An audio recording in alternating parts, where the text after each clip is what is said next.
ngayon kay Donnie Pangilinan, si Bel Mariano pa rin ang gusto niyang makapareho this 2025. Kahit maraming gumagawang issue, talagang kitang-kita kung gaano kunin ang kamay ni Donnie ni Bel. Sabay sabihin, tara.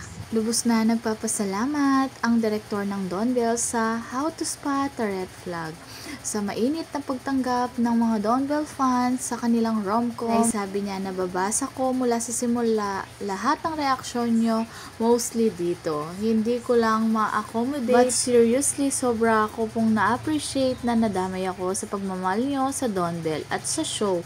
Wala akong ibang hangad doing How to Spot a Red Flag but to be of service, hindi lang sa material, sa mga bossing writers, kay Bella at Donnie, also sa inyo. Basta happy kayo, happy ako. Thank you, thank you. At dagdag pa nga ng director kay Donnie at Belle ay 5 ever.